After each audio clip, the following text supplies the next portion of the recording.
Hey everyone, and welcome to This Explainer. Today, we're unpacking a truly vital chapter together, forest and wildlife resources. We're going to explore the incredible natural wealth all around us, the immense pressures it's currently facing, and how both huge systemic frameworks and everyday local communities are stepping up to save it. It's a pretty fascinating journey, from the biggest ecosystems on Earth right down to the grassroots level. But, before we really get into the weeds today, I want to kick things off with a question. Are we truly separate from nature? I mean, it is so easy in our modern day-to-day lives to feel like we exist entirely outside the ecological web, right? Kind of like nature is just a place we go to visit on the weekends. But as you'll see as we go through today's material, that couldn't be further from the truth. Okay, let's dive into this. Biodiversity. The source material defines it as immensely rich in wildlife and cultivated species, all closely integrated in a system through a multiple network of interdependencies.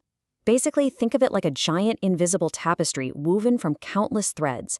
We're just one single thread in that vast tapestry. And when you pull or damage one of those threads, the whole system ripples. The plants, the animals, and the microorganisms actually recreate the quality of the air we breathe, the water we drink, and the very soil that produces our food. We literally cannot survive without it. So here is our roadmap for this explainer. We're going to start macro with the web of life, then dive into India's threatened biodiversity. Explore the systemic push for conservation, look closely at the campaign to save the tiger, break down how forests are classified, and finally look at how power is shifting to the people. All right, let's jump straight into Section 1, the web of life. We share this planet with millions of other living beings. This ecological system is massive. It encompasses everything from microscopic bacteria and tiny lichens to giant banyan trees, elephants, and literal blue whales. We are completely 100% dependent on this web for our existence. And I really want to highlight here that forests act as the primary producers. They're the foundational building blocks that all other living beings rely on. They aren't just, pretty landscapes for a postcard. They are our actual life support system, constantly filtering the air, water, and soil.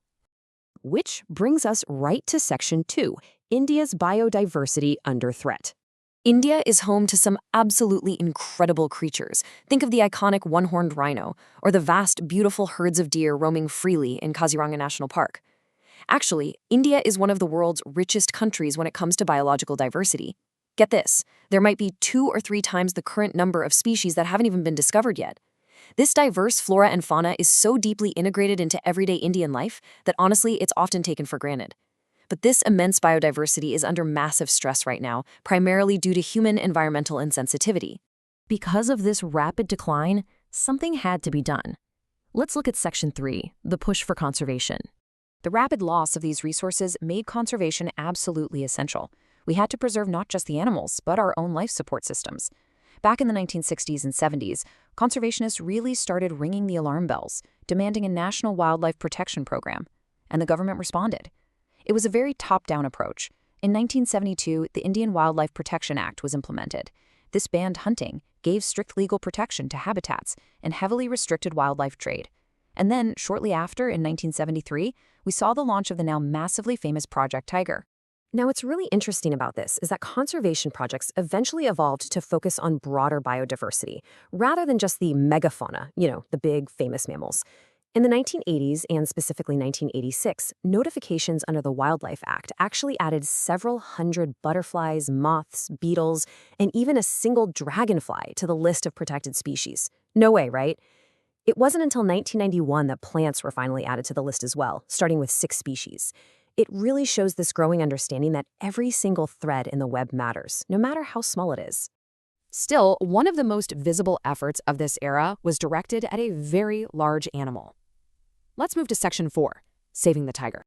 1,827. In 1973, authorities realized with absolute horror that the entire tiger population in India had dwindled down to just 1,827 individuals. To put that absolute freefall into perspective, at the turn of the century, there was an estimated population of 55,000 tigers.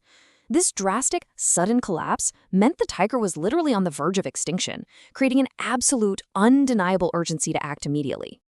So, what drove this collapse?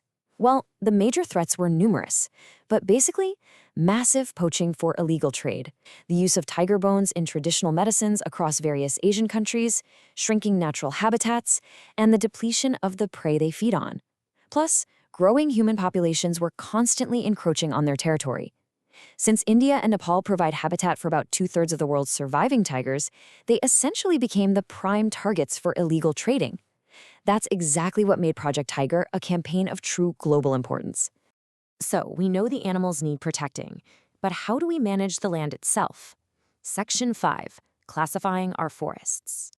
So the crucial point is that to manage all these vast resources, the government uses three main classifications. First up, you have reserved forests. These make up more than half of the total forest land, and they're regarded as the absolute most valuable for conservation. Second, there are protected forests, making up about a third of the land, declared by the Forest Department as protected from any further depletion. Together, those reserved and protected forests are referred to as permanent forest estates, maintained specifically for timber and protective reasons. Finally, we have unclassed forests. This category captures everything else, consisting of wastelands and other forests that belong to a real mix of the government, private individuals, and local communities. But government classification and top-down laws are only half the story. Let's transition to our final section, power to the people. You see, we often kind of ignore the fact that forests in India aren't just empty wilderness areas, they are home to traditional communities. As you can see with these women collecting leaf litter, these communities are deeply intrinsically connected to their environment. And increasingly, local communities are stepping up, sometimes right alongside government officials and sometimes completely on their own, to conserve these habitats, because they recognize that saving the forest is the only way to secure their own long-term livelihood. And this brilliantly illustrates the power of grassroots action. For instance, in the Sariska Tiger Reserve, villagers didn't just sit by, they actively fought against mining operations, and they used the Wildlife Protection Act themselves to do it. Meanwhile, in Alwar, inhabitants of 5 different villages took matters entirely into their own hands. They declared 1,200 hectares as their own sanctuary, created their own strict rules, and completely rejected outside encroachment.